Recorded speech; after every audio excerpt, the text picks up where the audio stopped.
কালিহাতীতে উপজেলা বিএনপির সংবাদ সম্মেলন, দোষীদের বিচার দাবি। গৌরাঙ্গ বিশ্বাস, বিশেষ প্রতিনিধি। টাঙ্গাইলের কালিহাতী উপজেলা বিএনপির সাধারণ সম্পাদক মোহাম্মদ রফিকুল ইসলাম ভিপি রফিক ৪ মার্চ সন্ধ্যায় নিজ কার্যালয়ে এক সংবাদ সম্মেলনের আয়োজন করেন।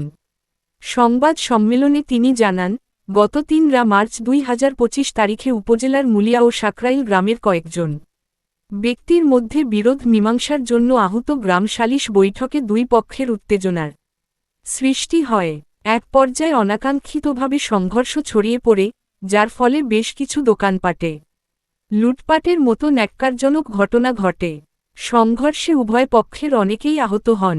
ভিপি রফিক বলেন, কালিহাতী উপজেলা বিএনপির পক্ষ থেকে আমরা এ ধরনের ঘটনার তীব্র নিন্দা জানাই এবং দোষীদের দ্রুত বিচারের আওতায় আনার দাবি জানাই।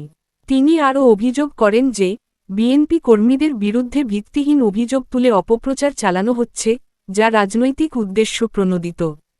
তিনি এসব অভিযোগের তীব্র প্রতিবাদ জানান এবং দোষীদের বিরুদ্ধে আইনানুগ ব্যবস্থা গ্রহণের দাবি করেন। প্রিয় সাংবাদিক ভাইরা, আপনাদের মাধ্যমে আইন শৃঙ্খলা বাহিনীর উদ্দেশ্যে বলতে চাচ্ছি, যাদের নেতৃত্বে, যাদের ইন্ধনে এই ভয়াবহ সংঘর্ষ এবং দোকান লুটপাটের মতো ঘটনা ঘটেছে, তারা যাতে কোনো অবস্থাতেই পার পেয়ে না যায়, তার জন্য প্রয়োজনীয় আইনানুগ ব্যবস্থা গ্রহণ করার জন্য আহ্বান জানাচ্ছি। আমরা কালিহাতী উপজেলা বিএনপি আপনাদের পাশে থেকে সার্বিক সহযোগিতার প্রতিশ্রুতি ব্যক্ত করছি। প্রিয় সাংবাদিক ভাইরা, কেউ কেউ বা সামাজিক যোগাযোগ মাধ্যমে জনাব শুকুর মাহমুদের আহত হওয়াকে রাজনৈতিক রূপ দেওয়ার চেষ্টা করেছেন। আমি কালিহাতী উপজেলা বিএনপির পক্ষ থেকে এই জাতীয় বক্তব্য এবং মন্তব্যের তীব্র নিন্দা ও প্রতিবাদ জানাচ্ছি। মূলত বিষয়টি সম্পূর্ণই অরাজনৈতিক এবং আঞ্চলিক ভিত্তিক।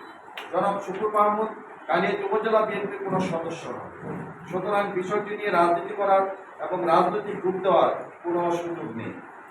প্রিয় সাংবাদিক ভাইরা, আপনাদের মূল্যবান সময় নষ্ট করে আমাদের তাকে সাড়া দেওয়ার জন্য আপনাদের প্রতি কৃতজ্ঞ চিত্তে ধন্যবাদ জানাচ্ছি। আসসালামু আলাইকুম। বাংলাদেশ জিন্দাবাদ। বাংলাদেশ জাতীয়তাবাদী দল কালিহাতী উপজেলা শাখা জিন্দাবাদ।